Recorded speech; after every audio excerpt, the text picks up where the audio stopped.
আসসালামু আলাইকুম। প্রিয় দর্শক, অন্য মঞ্চের আলাপ চাইতায় আপনাদের সকলকে আমন্ত্রণ জানাচ্ছি।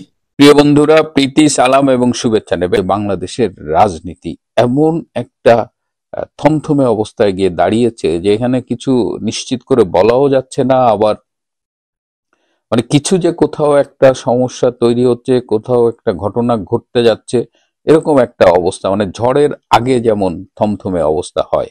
ডক্টর ইউনূস কিন্তু আপনজনদের কাছে বলে যে আমি আর পারতেছি না, চলে যেতে চায়, এবং ডক্টর ইউনূসের বিরুদ্ধে তার শিবিরের মধ্যেই কিন্তু বিরোধিতা শুরু হয়েছে।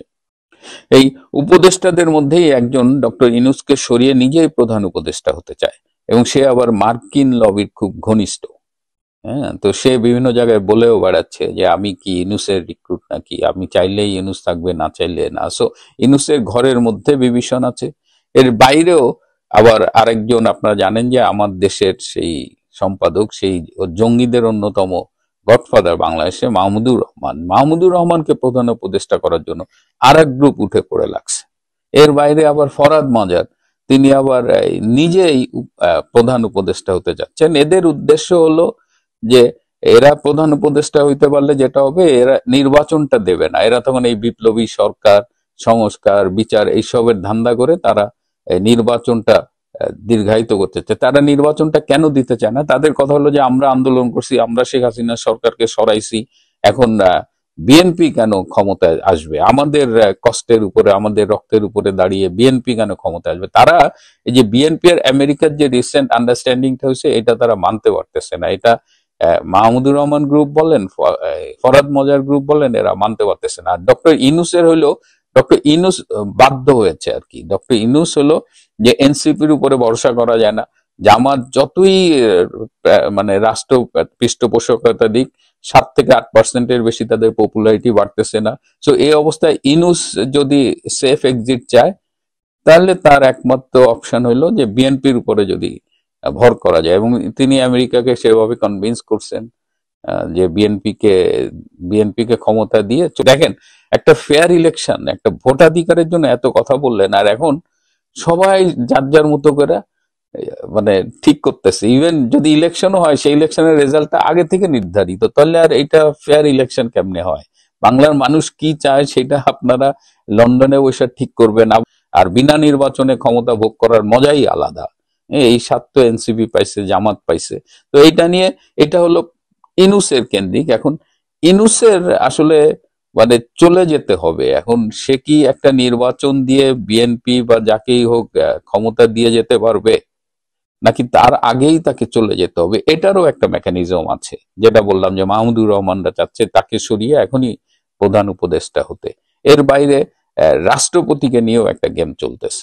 রাষ্ট্রপতি, আপনারা জানেন যে এতদিন রাষ্ট্রপতি আর সেনা প্রধান এরা মোটামুটি একসাথে থেকে ইউনূসকে ব্যালেন্স করছে, কিন্তু রাষ্ট্রপতির সাথে সেনা প্রধানের এখন সম্পর্কটা মোটামুটি আর নেই বলা চলে। সেনা প্রধান আর রাষ্ট্রপতির ব্যাকআপ হিসেবে কাজ করছে না। রাষ্ট্রপতির সাংবিধানিক ক্ষমতাগুলো তিনি প্রয়োগ করতে পারছেন না। তার যে প্রেস উইং আছে, অন্যান্য ডিপার্টমেন্ট আছে, সেগুলোর উপরেও তার কোনো নিয়ন্ত্রণ নাই। শুধুমাত্র তার মিলিটারি সেক্রেটারি এবং যে প্রেসিডেন্সিয়াল গার্ড রেজিমেন্টটা আছে, এদের সাথে কিছুটা ইন্টারাকশন আছে। এর বাইরে বর্তমান রাষ্ট্রপতি শাহাবুদ্দিন চুপ্পু মোটামুটি এক ধরনের গৃহবন্দির জীবন যাপন করছে। তার তার কোনো পাওয়ার নেই, তিনি চাইলেও কোথাও যেতেও পারেন না। মানে গুঞ্জন উঠেছে যে রাষ্ট্রপতি শাহাবুদ্দিন আহমেদ চুপ্পুকে কি সরিয়ে দেওয়া হচ্ছে। আসলে এই প্রধানমন্ত্রীর কার্যালয়, রাষ্ট্রপতির কার্যালয়, বিভিন্ন সরকারি বেসরকারি প্রতিষ্ঠান, শিক্ষা প্রতিষ্ঠান এবং বিদেশে আমাদের যে দূতাবাসগুলো রয়েছে, সেই অফিসে আসলে বাংলাদেশ সংবিধানের 4-ক ধারা অনুযায়ী জাতির পিতা বঙ্গবন্ধু শেখ মুজিবুর রহমানের ছবি থাকার নিয়ম সংবিধান অনুযায়ী, কিন্তু সেটা কেউ মানে না। এই ডক্টর ইউনূস তো অবৈধ, অসাংবিধানিক একটা সরকার, সুতরাং তিনি সরকারকে মানেন না। এই অবস্থায় শাহাবুদ্দিন চুপ্পুরও কিন্তু মানে আসন নড়বড়ে হয়ে গেছে। মাঝে মধ্যেই শোনা যায় ওনাকে সরিয়ে দেওয়া হবে, আবার ওনাকে আবার বিএনপি রাখার পক্ষে, কারণ উনি সরে গেলে একটা সাংবিধানিক জটিলতা তৈরি হবে। কারণ রাষ্ট্রপতি সরে গেলে ক্ষমতা কাকে দেবে? স্পিকার তখন রাষ্ট্রপতি হবে। স্পিকার পদত্যাগ করে বসে আছে, স্পিকার পদত্যাগ করলে স্পিকার ক্ষমতা হস্তান্তর না করা পর্যন্ত তিনি স্পিকার। সুতরাং এই জটিলতার মধ্যে বিএনপি যেতে চাচ্ছে না। সুতরাং আর যেহেতু সংবিধানের আওতায় শপথ নিয়েছে এই ইউনূস সরকার, সুতরাং এখানে একটা সংবিধান, আবার বিপ্লবী সরকার যারা চায়, এই সব মিলে একটা মানে লেজে গবরে অবস্থা এখানেও রয়েছে। সুতরাং রাষ্ট্রপতি বসে বসে আর বঙ্গবনী ইয়ানফসি গণেন, সেনাপ্রধানদের দেখলে হাসতে হাসতে বলেন কি আমাকে কি চলে যেতে হবে, এরকম আর কি কথাবার্তা শোনা যায়। তো রাষ্ট্রপতির অবস্থানও কিন্তু বেশ নড়বড়ে। আবার প্রধান বিচারপতি সৈয়দ রিফাত আহমেদকে রাষ্ট্রপতি করার একটা উদ্যোগ আমরা খেয়াল করেছি, কিন্তু রিফাত আহমেদ তিনি এখন পর্যন্ত রাজি হননি। তো সৈয়দ রিফাত আহমেদ রাষ্ট্রপতি হলে সেক্ষেত্রে আবার আরেকটা হলো যে তাহলে সেক্ষেত্রে একটা নতুন তত্ত্বাবধায়ক সরকার আসবে কিনা। ডক্টর ইউনূসকে সরিয়ে একটা নতুন তত্ত্বাবধায়ক সরকার আসলে সেই তত্ত্বাবধায়ক সরকারের প্রধান কে হবে সেটা নিয়েও বাজারে অনেক রকমের গুঞ্জন আছে, এবং পছন্দের তত্ত্বাবধায়ক সরকার খুঁজে পাওয়া যাচ্ছে না। সো এই জায়গায় আরো একটা অনিশ্চয়তা রয়েছে। এরপরে রয়েছে আমাদের সেনাপ্রধান জেনারেল ওয়াকারুজ্জামান। তার সাথে ডক্টর ইউনূসের একটা দ্বন্দ্ব কিন্তু আছে।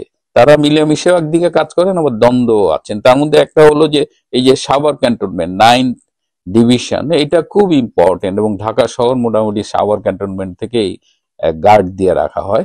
তো এই সাভার ক্যান্টনমেন্টের যে জিওসি ছিলেন, যে প্রধান ছিলেন মেজর জেনারেল মঈন খান, এই মঈন খান কিন্তু জেনারেল ওয়াকারের খুব ঘনিষ্ঠ ছিলেন, এবং জেনারেল ওয়াকার চেয়েছিলেন যে মঈন খানের যেন প্রমোশন হয়, সে যেন লেফটেন্যান্ট জেনারেল হয়, এবং এই রিকমেন্ডেশন সে পাঠিয়েছিল।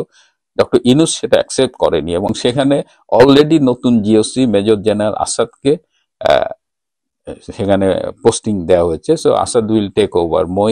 মেজর জেনারেল মঈন চলে গেলে মেজর জেনারেল আসাদ 9 ডিভের জিওসি হবেন। তো এইটা কিন্তু জেনারেল ওয়াকারের জন্য একটা সেটব্যাক। এরকম জেনারেল ওয়াকারের আরো বেশ কিছু প্রপোজাল ডক্টর ইউনূস ফেলে রাখছে, হি ডিডন্ট রেসপন্ড, হ্যাঁ বলেনি নাও বলেনি। এদিকে প্রমোশন নিয়ে আর্মির মধ্যে একটা গ্যাঞ্জাম, আর্মির সোশ্যাল অ্যাকসেপ্টেবিলিটি, আর্মির ইমেজ যে বিতর্কিত হচ্ছে সেটা নিয়ে আর্মির মধ্যে একটা হতাশা, সব মিলিয়ে। আবার জেনারেল ওয়াকার আরেকটা সমস্যার মধ্যে পড়েছেন যে তাকে কেউ বিশ্বাস করছে না। তিনি যেহেতু শেখ হাসিনা কর্তৃক নিয়োগ প্রাপ্ত, হ্যাঁ, তিনি জামাত তাকে বিশ্বাস করছে না, এনসিপি তাকে বিশ্বাস করছে না। আবার তিনি মনে করছেন যে তিনি এখন তারেক রহমানের উপরে ভর করে পার পেতে চাচ্ছেন। তারেক রহমানের সাথে তার একটা আন্ডারস্ট্যান্ডিং হয়েছে বলে শোনা যায়, কিন্তু তারেক রহমানের ঘনিষ্ঠ সূত্রের মাধ্যমে আমি জানতে পেরেছি যে তারেক রহমানও এই জেনারেল ওয়াকারকে বিশ্বাস করে না। তার মানে সামগ্রিকভাবে বিশ্বাসহীনতার ভেতরে এই জেনারেল ওয়াকার পড়ে গেছে, এবং জেনারেল ওয়াকার এখন নিজের গদি রক্ষায় সর্বোচ্চ চেষ্টা করছে, কিন্তু তিনি তার গদি রক্ষা করতে পারবেন কিনা আমি জানি না। এদিকে ভারতীয় সেনাবাহিনীর সাথে বাংলাদেশ সেনাবাহিনীর, বিশেষ করে জেনারেল ওয়াকারের একটা খুব ভালো সম্পর্ক ছিল, সেই সম্পর্কটা সেই আগের মতো নেই, এবং এখন ভারতীয় সেনাবাহিনী বেসিক্যালি ওয়াকারকে একদম গোনার মধ্যে রাখে নাই। তো এই মুহূর্তে দেখেন রাষ্ট্রপতি বলেন, প্রধান উপদেষ্টা বলেন, সেনাপ্রধান বলেন, তিনজনই কিন্তু খুব নড়বড়ে অবস্থায় আছে, এবং এই এই সব কিছু মিলে একটা ষড়যন্ত্র কিন্তু এখনো চলমান রয়েছে। এর সাথে আমেরিকার সাথে ভারতের সম্পর্ক, আমেরিকা এবং ভারতের বাংলাদেশ বিষয়ক অবস্থান, এই সব মিলিয়ে এমন একটা জটিলতার মধ্যে বাংলাদেশ পড়ে গেছে যে এর থেকে উদ্ধারটা কিভাবে হবে সেটাই আসলে এখন $1,000,000। ব্রিটিশ রাজনীতিবিদ ও সংসদ সদস্য টিউলিপ সিদ্দিকীর বিরুদ্ধে বাংলাদেশের আদালতের দেয়া দণ্ডাদেশ নিয়ে কাটাছড়া চলছে টেমস নদীর ওপারে ওয়েস্টমিনিস্টারে।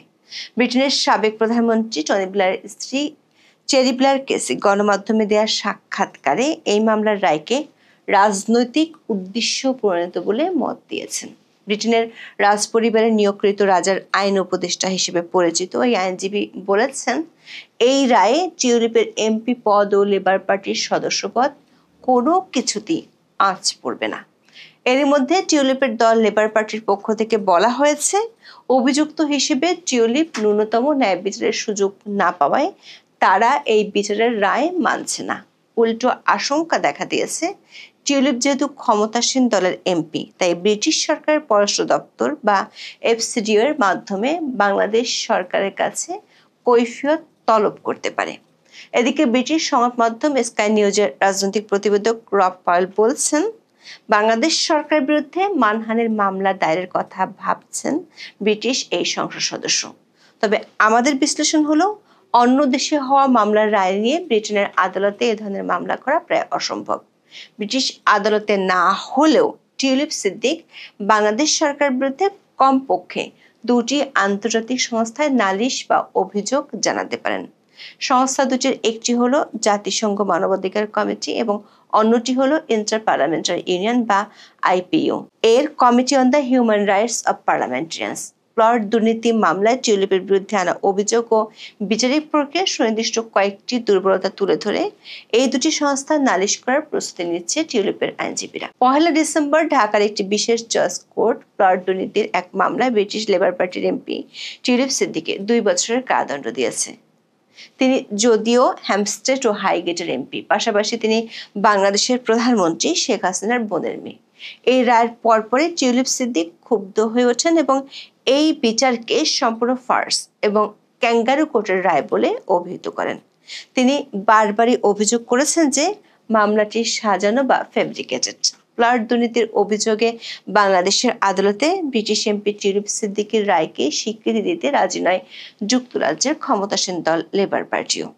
রায়ের প্রতিক্রিয়া দলটির একজন মুখপাত্র বলেছেন, টিউলিপ সিদ্দিকের আইনজীবীরা বারবার অনুরোধ জানালেও বাংলাদেশের কর্তৃপক্ষ তা আমলে নেয়নি। কোনো অভিযোগ আনা হলে অভিযুক্ত ব্যক্তির আইনগত প্রতিরক্ষা উপস্থাপনের সুযোগ পাওয়া উচিত, কিন্তু এই ক্ষেত্রে তা হয়নি। সেজন্যই আমরা এই রায়কে স্বীকৃতি দিতে পারি না। এদিকে এই রায় নিয়ে কথা বলেছেন ব্রিটেনের সাবেক প্রধানমন্ত্রী টনি ব্লেয়ারের স্ত্রী চেরি ব্লেয়ার, যিনি কিংস কাউন্সিলের সদস্য। কিংস কাউন্সিল বা কেসি হলো ব্রিটেনের রাজ পরিবারের মনোনীত রাজার আইনজীবী প্যানেলের সদস্য। 2 ডিসেম্বর তিনি ব্রিটেনের সংবাদ মাধ্যম LBC সাংবাদিক অ্যান্ড্রু মার্কে দেয়া সাক্ষাৎকারে পরিষ্কারভাবে বলেছেন, মিস সিদ্দিকের সুষ্ঠু বিচার হয়নি এবং প্রসিকিউশন রাজনৈতিক উদ্দেশ্য প্রণীত। LBC তাদের রিপোর্টে বলেছে, এটি থেকে বোঝা যায় ব্রিটেনের সাবেক বিচারমন্ত্রী রবার্ট বাকল্যান্ড কেসি এবং প্রাক্তন অ্যাটর্নি জেনারেল ডমিনিক রিভ সহ এই মামলায় পরামর্শদাতা সিনিয়র আইনজীবীরা বলেছেন যে এই বিচার অন্যায্য হয়েছে। চেরি ব্লেয়ার বলেছেন, সমস্যাটি হলো টিউলিপের অনুপস্থিতিতে তাকে পলাতক হিসেবে বিচার করা হয়েছে।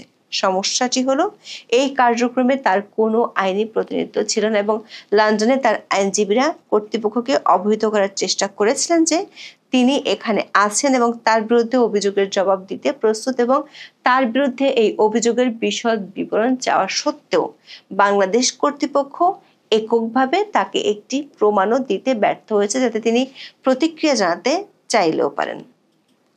চেরি ব্লেয়ার অভিযোগ করেছেন, টিউলিপ সিদ্দিকের বাংলাদেশি আইনজীবীকে ভয় দেখানো হয়েছে, তাই তিনি তার প্রতিনিধিত্ব করা থেকে সরে এসেছেন। চেরি ব্লেয়ার বলেছেন, এই রায়ের ফলে টিউলিপের MP পদ এবং লেবার পার্টির সদস্য পদের কোনো ক্ষতি হবে না। দর্শক, এই রায় এবং টিউলিপের মামলা করার হুমকি যুক্তরাজ্যের অভ্যন্তরে লেবার পার্টির উপর বড় চাপ সৃষ্টি করেছে।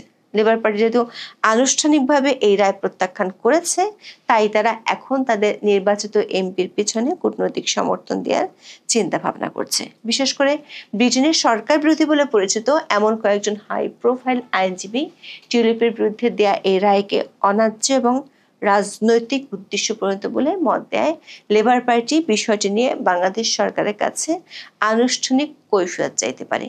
সেক্ষেত্রে লেবার পার্টি যেহেতু ক্ষমতাসীন দল, তাই তারা ব্রিটেনের পররাষ্ট্র দপ্তর FCDOর মাধ্যমে আগাতে পারে। FCDO হলো ব্রিটেনের পররাষ্ট্র, কমনওয়েলথ ও উন্নয়ন অফিস, যারা কূটনৈতিকভাবে অন্য দেশের কাছে কৈফিয়ত তলব করে। সূত্রগুলো বলছে, এক্ষেত্রে কয়েকটি বিষয়ে জবাব চাওয়া হতে পারে। প্রথমত, টিউলিপের আইনজীবী টিম এবং ব্রিটেনের হাই প্রোফাইল 5 জন ব্যারিস্টার বিচার প্রক্রিয়ার স্বচ্ছতা নিয়ে যে প্রশ্ন তুলেছেন সে ব্যাপারে বাংলাদেশ সরকারের কাছে ব্যাখ্যা চাওয়া হতে পারে, অর্থাৎ এই মামলার বিচার প্রক্রিয়ায় কি ধরনের ডিউ প্রসেস অনুসরণ করা হয়েছে। দ্বিতীয়ত, মামলার রায় বলা হয়েছে টিউলিপ সিদ্দিক নিজে কোনো প্লটের জন্য আবেদন করেননি। তার বিরুদ্ধে অভিযোগটি হলো সরকারি ক্ষমতা অপব্যবহার করে প্লট বরাদ্দের দুর্নীতিতে প্রভাব খাটানোর।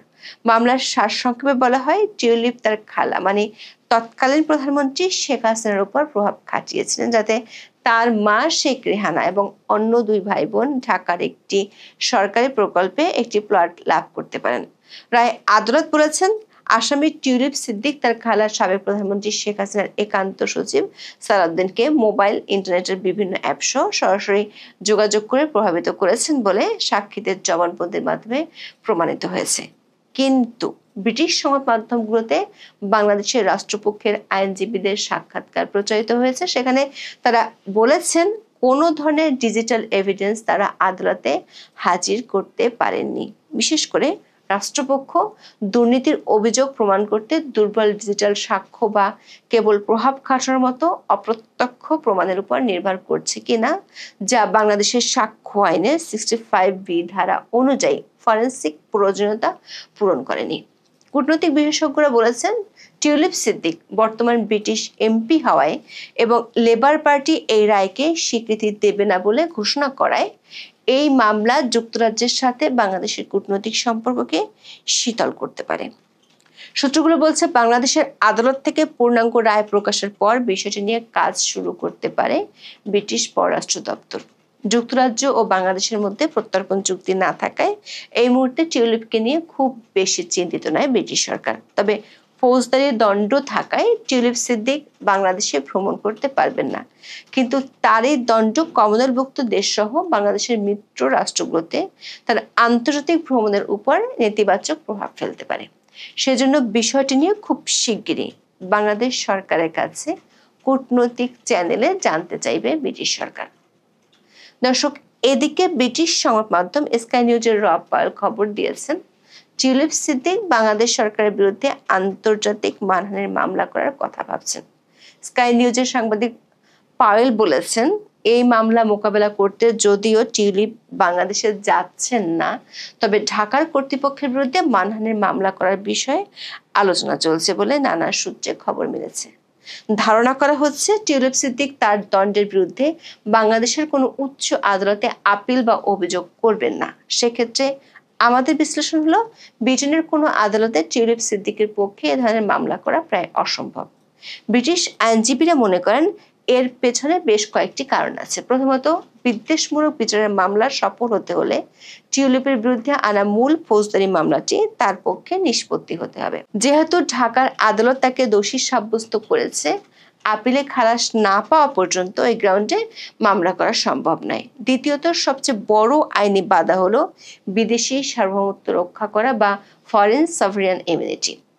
আন্তর্জাতিক আইন অনুযায়ী প্রসিকিউটর বা বিচারকের কাজকে রাষ্ট্রের সার্বভৌম বা বিচারিক কাজ বা অ্যাক্ট অফ স্টেট হিসেবে বিবেচনা করা হয়। বাংলাদেশের একটি নিম্ন আদালতের রায় ধরে যুক্তরাজ্যের আদালতগুলো সাধারণত অন্য একটি সার্বভৌম রাষ্ট্রের বিচারিক প্রক্রিয়া হস্তক্ষেপ করতে অনিচ্ছুক হতে পারে বলে মনে করছেন আইনজীবীরা। তবে টিউলিপের পক্ষে নামা কিংস কাউন্সিলরদের পরামর্শে টিউলিপের আইনজীবীরা দুটি বিকল্প অপশনের দিকে ঝুঁকতে পারেন। এর একটি হলো ইউএন হিউম্যান রাইটস কমিটিতে অভিযোগ দায়ের করা। যদিও জাতিসংঘ মানবাধিকার কমিটি কোনো পূর্ণাঙ্গ আদালত নয়, তবে এটি একটি আধা বিচার বিভাগীয় বা কোয়াসি জুডিশিয়াল ফোরাম। দর্শক, এক্ষেত্রে একটি শর্ত আছে, যে দেশের বিরুদ্ধে অভিযোগ সেই দেশটি যদি international covenant of civil and political rights বা ICCPR চুক্তির অপশনাল প্রোটোকল স্বাক্ষর করে থাকে, তবে এই কমিটিতে অভিযোগ করা যেতে পারে। বাংলাদেশ 2000 সালের 6 সেপ্টেম্বর ICCPR চুক্তিতে অ্যাকসেশন বা যোগদান করেছিল, যার ফলে চুক্তি অনুযায়ী বাংলাদেশকে মানবাধিকার সংক্রান্ত প্রতিবেদন জাতিসংঘের হিউম্যান রাইটস কমিটির কাছে জমা দিতে হয়। কিন্তু প্রথম ঐচ্ছিক প্রোটোকল স্বাক্ষর না করায় এই কমিটি কোনো ব্যক্তি বিশেষের পক্ষ থেকে বাংলাদেশ সরকারের বিরুদ্ধে সরাসরি অভিযোগ বা নালিশ গ্রহণ করতে পারে না। সংশ্লিষ্টরা বলছেন, টিউলিপের পক্ষে জাতিসংঘ মানবাধিকার সংস্থায় আবেদন করা সম্ভব হয়তো হবে না, তবে বিকল্প একটি অপশন আছে যেখানে টিউলিপের পক্ষ থেকে নালিশ করার কথা চিন্তা ভাবনা করা হচ্ছে। সেটি হলো ইন্টার পার্লামেন্টারি ইউনিয়ন বা IPU। IPU এর committee on the human rights of parliamentarians নামে একটি বিশেষ কমিটি আছে, যার মূল কাজ হলো বিশ্বব্যাপী সংসদ সদস্যদের মানবাধিকার রক্ষা করা এবং তাদের বিরুদ্ধে নির্যাতনের অভিযোগ তদন্ত করা। টিউলিপ এই সংস্থার কাছে অভিযোগ করলে সরেজমিনে তদন্ত দল পাঠাতে পারে IPU। যদিও IPU এর সিদ্ধান্ত সরাসরি আইনগতভাবে বাধ্যতামূলক আদালতের রায়ের মতো নয়, তবে এর একটি শক্তিশালী রাজনৈতিক চাপ সৃষ্টির ক্ষমতা আছে। এটি আন্তর্জাতিক সংসদীয় সম্প্রদায়ের দৃষ্টি আকর্ষণ করে এবং সংশ্লিষ্ট দেশের উপর কূটনৈতিক চাপ বাড়াতে সাহায্য করে। বাংলাদেশ আইপিইউ-এর একটি সদস্য রাষ্ট্র, তাই তারা এই ফোরামের নিয়ম মেনে চলতে বাধ্য। দর্শক, যদি ব্রিটিশ পররাষ্ট্র দপ্তর কৈফিয়ত তলব করে এবং টিউলিপ সিদ্দিক আইপিইউ-তে বিষয়টি নিয়ে নালিশ করে, তাহলে বড় ধরনের ইমেজ সংকটের মুখে পড়তে পারে বাংলাদেশ সরকার। তাতে ব্রিটিশ সরকারের সাথে কূটনৈতিক সম্পর্কের অবনতি হওয়ারও আশঙ্কা থেকেই যায়। 30শে নভেম্বর বিডিআর হত্যাকাণ্ড, যেটা 2009 সালের ফেব্রুয়ারিতে হয়েছিল, সেই ব্যাপারে তদন্ত নিয়ে নতুন করে গঠিত তদন্ত কমিশনের রিপোর্ট বেরিয়েছে। বড়সড় রিপোর্ট, পাতার পর পাতা নিশ্চয়ই আছে, তাই হয়তো পুরো রিপোর্ট পাবলিকের জন্য বের করা যায়নি। তদন্ত কমিশনের প্রধান অবসরপ্রাপ্ত সেনাকর্তা ফজলুর রহমান, তার আগেও সব অনেকগুলো অফামলট ইত্যাদি আছে। তো যাই হোক, সেই সেনাকর্তা ফজলুর রহমান সাংবাদিকদের ডেকে রিপোর্টের সারসংক্ষেপটি বলেছেন। বাংলাদেশের ভেতরে ও বাইরে থাকা 2 জন বাংলাদেশি নাগরিককে আজ আমি নিজেই ফোন করে জানতে চাইলাম, এই যে বিডিআর তদন্ত কমিশনের রিপোর্ট বেরোলো, এ সম্পর্কে আপনাদের এবং আপনাদের আশেপাশের দেশের মানুষের প্রতিক্রিয়া কি? এই প্রশ্নের উত্তরে দুজনেই মোটামুটি যে প্রতিক্রিয়াটি দিল, সেটাকে এক কথায় বলা যায়, ধুস, পাগলা ফজলুরের রিপোর্টকে কেউ গুরুত্ব দেয় নাকি? আমি জানতে চেয়েছিলাম ফজলুরকে পাগলা বলছেন কেন।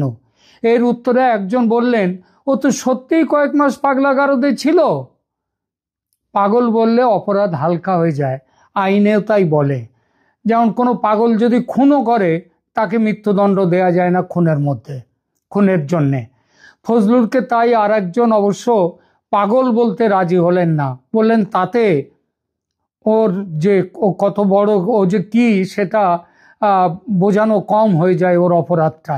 তিনি বললেন যে বেটা হাড় বজ্জাত, অপারেশন সিন্দুরের সময় এই লোকটা বলেছিল বাংলাদেশের এখন উচিত চীনকে সঙ্গে নিয়ে ভারতের উত্তর পূর্বের 7 সিস্টার্স দখল করে নেয়া, এটা নাকি বাংলাদেশের উচিত। এই লোকটি সেনার কর্তা, প্রাক্তন মেজর জেনারেল নাকি যেন ছিলেন। তো তিনি সেই থাকা অবস্থায় তিনি জানেন না যে বাংলাদেশের সামরিক শক্তি কি এবং ভারতের সামরিক শক্তি কি। এবং দ্বিতীয় কথা, চীন ওই পাকিস্তানের পাশে এসেও দাঁড়ায়নি লড়াই করবার জন্য, বাংলাদেশের পাশে এসেও দাঁড়াবে না। যদি বিমান টিমান দেয়, মিসাইল টিসাইল দেয়, সেগুলো ছুড়বার লোকও পর্যন্ত বাংলাদেশে নেই। তাই আমি হেসে বলেছিলাম, পাগল না হলে ওই ভারতের 7 সিস্টার্স দখল করে নেওয়ার মতো কথা কেউ বলে? পাগল বলেই বলেছেন। ভদ্রলোক এবার একটু ভেবে বললেন, ঠিক আছে, তাহলে বলা যাক পাগল বটে, তবে বজ্জাত পাগল। তো এই বজ্জাত পাগল ফজলুর রহমানের পেশ করা বিডিআর বিদ্রোহের তদন্ত কমিশনের রিপোর্ট নিয়ে বাংলাদেশে কেউ আদৌ কিছু ভাবছে কি? উত্তর এসছে না। এরা দুজনেই জানালেন, শেখ হাসিনার ফালতু মৃত্যুদণ্ড নিয়ে যেমন কেউ কিছু ভাবছে না, তেমনি বিডিআর তদন্ত কমিশনের রিপোর্ট নিয়েও কেউ কিছু ভাবছে না। ভারতের দিকে আঙুল তোলা হয়েছে বলে ভারত যদি রেগে গিয়ে কিছু করে, তাহলে অবশ্য আলাদা কথা। আমি হেসে জবাব দিয়েছি, ভারতকে পাগলা কুকুরে কামড়ায়নি যে কোথায় কোন 5 স্টার বাটপার ইউনুস আর তার ইয়ার দোস্ত পাগলা ফজলুর এরা কি বলল তাই নিয়ে ভারত মাথা ঘামাবে। ভারত ওরকম খুচখাচ মাথা ঘামায় না। স্যাকরার ঠুকঠাক, কামারের এক ঘা, এটাই ভারতের নীতি। যখন মাথা ঘামাবে তখন এক ঘায়ে মাথা ফাতা সব ফাটিয়ে ছাড়বে, যেমন কয়েকদিন আগে পাকিস্তানকে ছাড়লো। এবার একটু আসা যাক ফজলুর কমিটির রিপোর্টে। বিতর্ক উঠেছে, এই কমিশন ফ্যাক্ট ফাইন্ডিং মিশনে ছিল নাকি ফ্যাক্ট ডাম্পিং বা ফ্যাক্ট বা সত্যিটাকে কবরে পাঠাবার মিশনে ছিল, তাই নিয়ে। এটা আমার কথা নয়, বাংলাদেশেরই কিছু মহল এই রিপোর্টকে রাজনৈতিক উদ্দেশ্য প্রণোদিত বলছে। যারা বলছে তাদের মধ্যে সবার আগে নাম করতে হয় স্বয়ং বাংলা সেনাপ্রধান জেনারেল ওয়াকারুজ্জামানকে। তিনি অবশ্য অনেকটা ঘুরিয়ে বলেছেন, সোজাসুজি বলেননি যে রাজনৈতিক উদ্দেশ্য প্রণোদিত। তিনি কি বলেছিলেন যে দেখুন, জেনারেল ওয়াকারুজ্জামান 25শে ফেব্রুয়ারি 2025 তারিখে, যেদিন ছিল 2009 সালের পিলখানা হত্যাকাণ্ডের 16 বছর পূর্তির অনুষ্ঠান, সেই অনুষ্ঠানে রাওয়া ক্লাবে আয়োজিত সেই অনুষ্ঠানে বক্তব্য দিতে গিয়ে জেনারেল ওয়াকারুজ্জামান বলেন, হত্যাকাণ্ড শুধু বিডিআর সদস্যদেরই কাজ, ফুল স্টপ, মানে এরপর আর কথা চলবে না।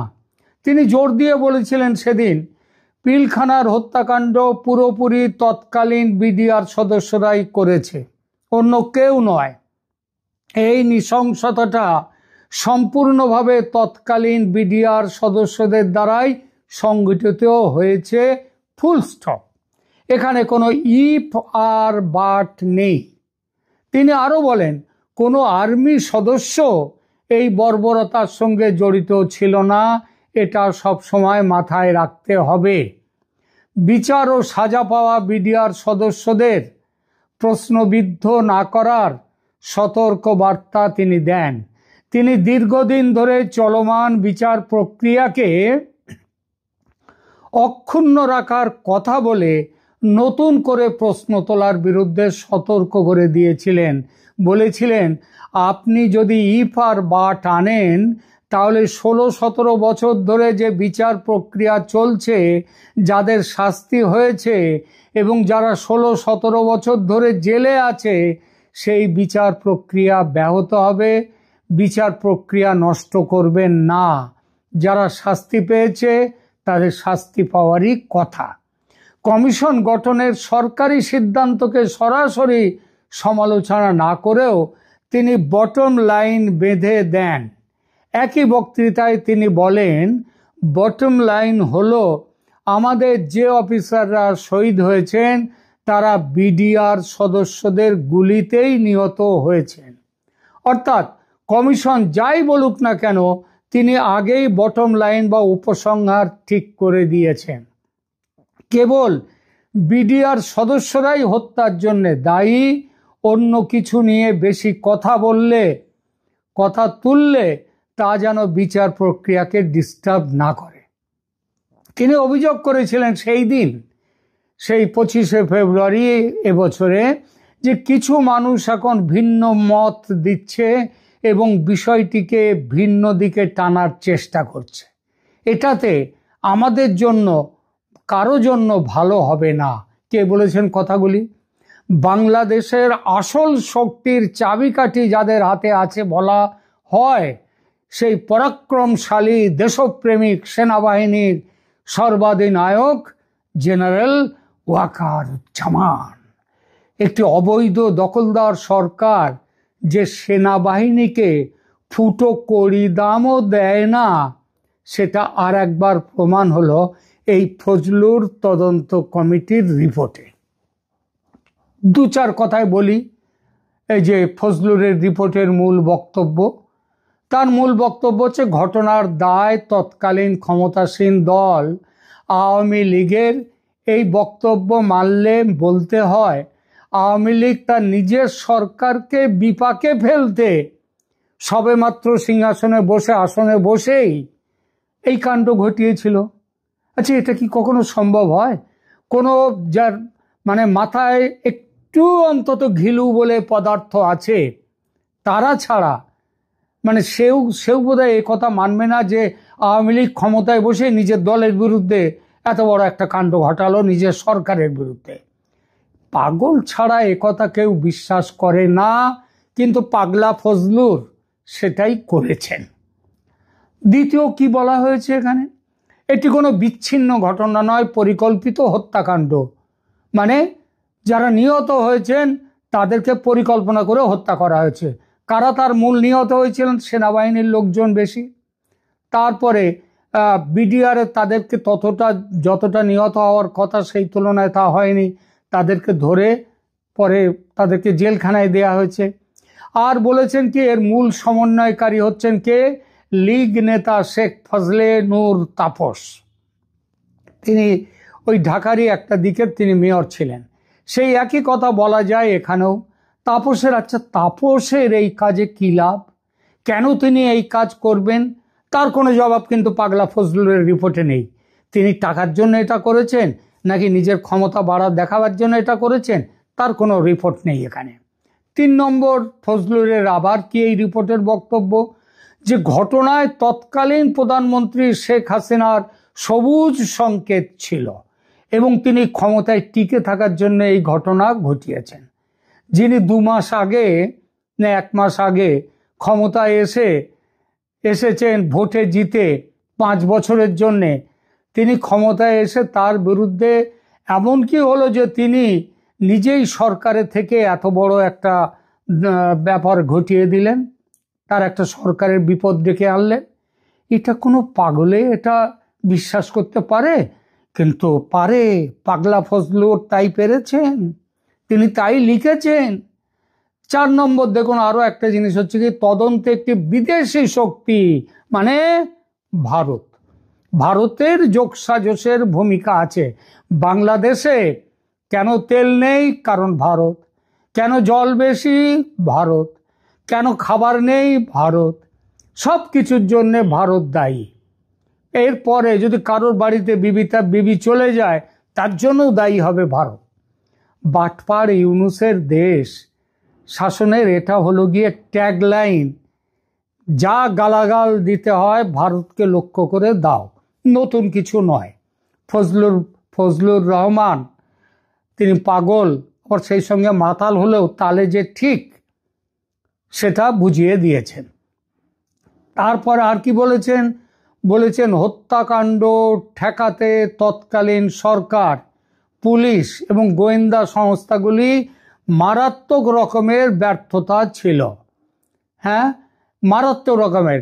এসব দেখুন, এরপরে বলেছেন কতজন ভারতীয় তারা নাকি ওখানে এসছিল, তারা ওখানে এসে এইসব কাণ্ড ঘটিয়েছে।